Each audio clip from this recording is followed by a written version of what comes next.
আসনের প্রার্থী উসমান হাদিকে টার্গেট করে তার মাথায় গুলি চালানো হয়েছে।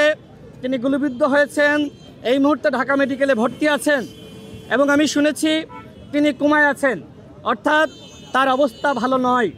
আমরা আল্লাহর কাছে দোয়া করি উসমান হাদি যাতে সুস্থ হয়ে আমাদের মাঝে ফিরে আসেন। আমরা দেখেছি আওয়ামী ফ্যাসিবাদের বিরুদ্ধে তিনি কিভাবে বলিষ্ঠ ভূমিকা রেখেছেন। আমার কাছে মনে হয় এই কারণেই তাকে টার্গেট করে এই ধরনের ঘটনা ঘটানো হয়েছে।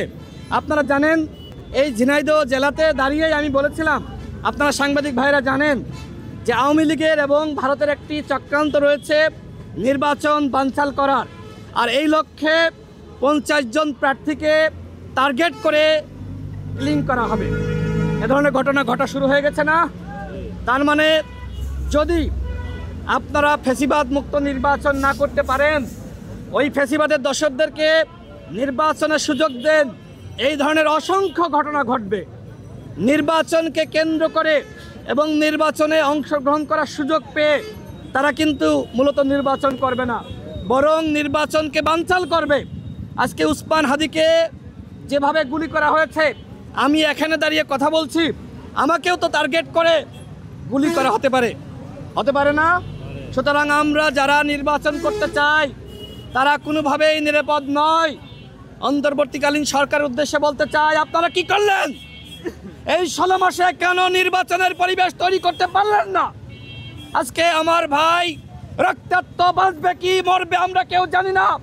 আগামীকাল তো আমিও মারা যেতে পারি, আগামীকাল তো আমিও গুলিবদ্ধ হতে পারি। সুতরাং আমি স্বরাষ্ট্র উপদেষ্টাকে বলবো, এর আগে নুরুল হক নূর সহ আমাদের উপরে হামলা করা হয়েছিল, আপনি বিচার করতে পেরেছেন? বিভিন্ন সময় আমরা আক্রান্ত হয়েছি। চট্টগ্রামের একজন প্রার্থী, তার গণসংযোগেও গুলি করে একজনকে হত্যা করা হয়েছে। বিভিন্ন জায়গায় দুর্বৃত্তরা গণসংযোগে হামলা চালাচ্ছে। আজকেও ঢাকাতে একজন জনপ্রিয় ব্যক্তি, তাকে টার্গেট করে গুলি করা হয়েছে। সুতরাং আপনারা শুধুমাত্র তফসিল ঘোষণা করে যদি মনে করেন সেরা নির্বাচন করবেন, সেরা নির্বাচন করার জন্য সেরা নির্বাচনী পরিবেশ তৈরি করতে হবে, সেটি কতটুকু করতে পারবেন আমি জানি না। আমি অত্যন্ত ব্যথিত। আমার ভাই যার সাথে আমরা একসাথে মিছিল করেছি, একসাথে লড়াই করেছি, একসাথে আন্দোলন করেছি, সংগ্রাম করেছি, সেই ভাই আজকে গুলিবিদ্ধ হয়ে হাসপাতালে, আমরা কি করে ভালো থাকি? আমি স্বরাষ্ট্র উপদেষ্টাকে বলবো, 24 ঘন্টার মধ্যে যদি এই দুর্বৃত্তদেরকে গ্রেপ্তার করতে না পারেন, আপনাকে পদত্যাগ করতে হবে। আপনার মতন ব্যক্তি আমাদের দরকার নাই যে আমাদের নিরাপত্তা নিশ্চিত করতে পারে না। আজকে আমি কষ্ট পাচ্ছি, আমি ব্যথিত, আমার কথা বলারও অবস্থা নাই।